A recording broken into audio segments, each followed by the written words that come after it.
How's it going, Giants fans? My name is Alex. Welcome to Fireside Giants. A little bit of an emergency episode right now. The Giants just traded wide receiver Kadarius Toney to the Kansas City Chiefs for a third round and sixth round conditional draft pick. I didn't see this coming. I'm sure you guys didn't see it coming. There were rumors that kind of were sparked a couple of weeks ago, months ago. Pat Leonard obviously said during the offseason that they were considering trading him. Didn't end up doing that. We don't know how realistic that was. But now the Giants finally did it, seemingly. He hasn't really played this season. He played in 2 games. Didn't really do much in those games. He doesn't have a single receiving yard, 2 receptions on 3 targets. He has 23 yards on 2 rushes. I didn't expect him to be traded right now. I thought it was a possibility. I thought the Giants would be more so buyers than sellers at the deadline. I know I heard, Darius Slayton was going to be getting some calls, but Toney is the one that ends up being traded. So what does this mean for the team going forward? The money aspect of it, I don't think the Giants end up saving much money at this point. I mean, of course, the future years, that money's now off the books, so they'll save a couple $1 million moving forward, since he was the 20th pick in the 2020 NFL draft. But a third-round pick and a sixth-round conditional pick, I tend to think that's a huge loss in value just because of what Toney's capable of doing. But the fact that he can't get on the field definitely was something to consider for Joe Schoen and, the rest of this team. Could they count on him? Was he going to be available down the stretch? It seems like he kept getting injured in practice. So the team obviously had to kind of make a decision. Do we kind of go about this and hopefully he gets healthy down the stretch? Or are we trying to get our draft capital now? And maybe the Giants look to flip some of that newly gained draft capital into another player. A lot of people have mentioned the prospect of Jerry Jeudy from the Denver Broncos. Maybe they would take a third and a sixth round pick for him, or maybe a little bit more. I know he's probably going to cost a pretty penny, but again, he's still on his rookie deal, former first round pick himself. I'm curious to see if they target any receivers to bring in here. The Giants are 6-1, right? Like, personally, I feel like if you're a 6-1 team, you should be looking toward the postseason, looking at the playoffs and saying, this is a realistic goal and expectation for us now. But I don't know if the Giants are going to invest heavily some of their draft capital into a receiver. It would have to be a cheap guy, I think they only have about $2.5 million in salary space. So if you're going to go out and get somebody, it's going to have to be someone that's really affordable. I know a lot of people keep mentioning the name DJ Moore from the Carolina Panthers, but he's expensive. He's making like $25 million next year, $20 million next year. We can't afford a receiver that's making $20 million when we're still paying that bum Kenny Golladay, who's sitting on the bench, $16 million a year. I know we're going to get rid of him next year, but we're not going to save as much as we'd like. So bringing in a guy like DJ Moore doesn't make much sense to me. Jerry Jeudy does. I know he has had some drop issues. I think he has a career like 52% catch rate, but then people are like, oh, he drops the football, blah, blah.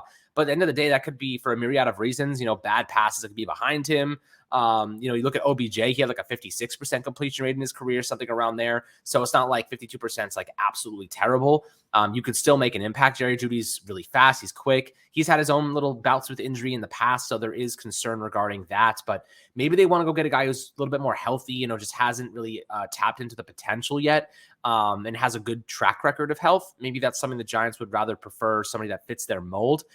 Somebody also mentioned AJ Green as an option, a veteran, but when I look at AJ Green, he doesn't really fit our mold either. I kind of get the sense that Kafka, Dable, they want faster, quicker guys who are healthy all the time. So, Isaiah McKenzie from the Bills, maybe if they were willing to trade him, he kind of fits the mold. But I get the sense the Giants don't really need more small receivers. Like Wan'Dale Robinson is our main guy right now. But now that Toney's gone, we don't really have that shifty lateral guy. I think they really like Wan'Dale Robinson, their second round pick. He's obviously made a really nice impression, a really nice impact so far.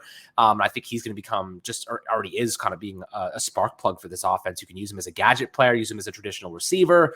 He played running back while he was at Nebraska. Big fan of Wan'Dale Robinson and what he's going to do for this team. But I'd love to hear perspectives on, what you think about trading Toney. Do you think it was the right decision?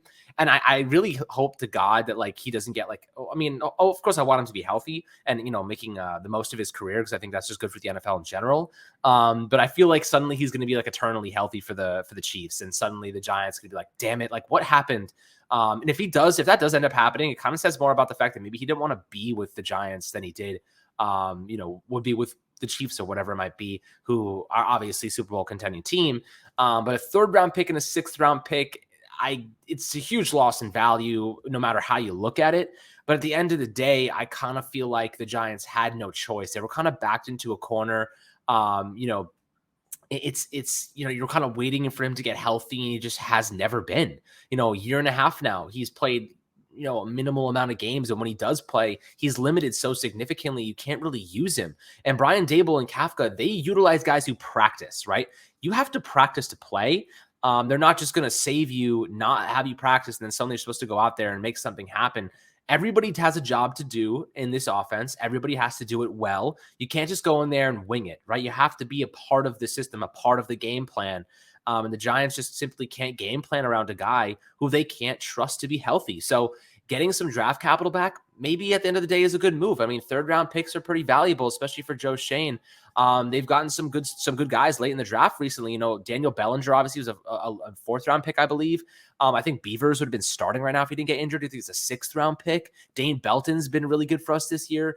Wandell's a second-round pick, but a third round, you can still get some really, really good, talented players during those portions of the draft. So I think at the end of the day, I agree with what Joe Schoen and the Giants did, but could it come back to bite them in the butt? Absolutely, especially if Toney gets healthy and really helps that Chiefs team down the stretch. They're probably thinking we're good enough, we can shut him down, get to the playoffs, and he'll be 100% healthy, and he'll do stuff for us. He'll make moves, and he'll be productive. So at the end of the day, I think the Giants walked away with what was best for the team. They got draft capital in return, but they lost a receiver. And when you lose a receiver with a team that's already struggling in that unit, you have to find a supplement. You have to replace them. Darius Slayton, Wan'Dale Robinson, Richie James, David Sills. I don't trust Marcus Johnson for shit now after last week. So, right now I kind of get the sense the Giants need another pass catcher. They need a guy they can rely on, someone that's got talent, not just someone they scoop up off the waiver wire or the free agent market. They need someone with a proven track record, someone that can really help this team and draw attention, because if they can open up that pass game, Daniel Jones is going to get so much better. You know what I mean? They've been really running the ball with him and Saquon Barkley so well, utilizing play action, utilizing the bootlegs. But at the end of the day, they need a true passing game as well. And getting a good receiver who can help enact that, really expand upon it, is going to help this team tremendously. And it's going to help the Giants offense, and it's going to help keep the defense off the field. And, they're dealing with some injuries of their own right now with Azeez Ojulari and whatnot. So, we could use the time. They could use the kind of slack that a better offense would provide. And Daniel Jones, if we want to see the best of him, we need a healthy receiver that's going to help him out and where he can have true pass sets. Because right now the Giants have not been running a lot of true pass sets, a lot of play action, a lot of bootlegs, a lot of screen passes, not a lot of actual pass sets that have Daniel Jones sitting in the pocket. He's been running all over the place, doing a lot of things, and creatively from Kafka and Dable. But at the end of the day, I think this was the right move. Personally, I think it was the right move. I don't trust that Toney's ever going to be healthy, especially with this team. He's not going to help us the next couple of weeks at the very least. And even when he gets back, it seems like you take one step forward, 10 steps back. He's getting hurt in practice, unfortunately, which is definitely sucks. But it is a reality that we have to face. And, could it end up biting us in the butt? Absolutely it could. And we could be really pissed off when he wins the Super Bowl for the Chiefs on a crazy 25-yard run or whatever it might be. But the Giants have to think about their future, and they have to think about Daniel Jones succeeding right now. And that draft capital might be able to get him a receiver who he can rely on and build chemistry with on a week-by-week basis that can actually help this team right now. And I think that might be the best course of action. So I'd love to hear your perspectives below on this. This is definitely a big decision. If you disagree with me, I totally understand. I wouldn't be surprised, because he is a very, very special talent when he's healthy. But, I think Joe Schoen knows a little bit more than we do, especially what's going on behind the scenes. So he might realize, this is just what we got to do right now to give our team a chance to win football games. And for Daniel Jones to continue developing and taking those steps forward, he needs to prove he can be the franchise quarterback of this team for the future. But drop your comments below, my friends. Hope you guys enjoyed this video. Definitely an emergency episode. I wanted to get you guys this information ASAP. So appreciate that as always. Make sure to like, subscribe. Catch you guys on the next Fireside Giants episode.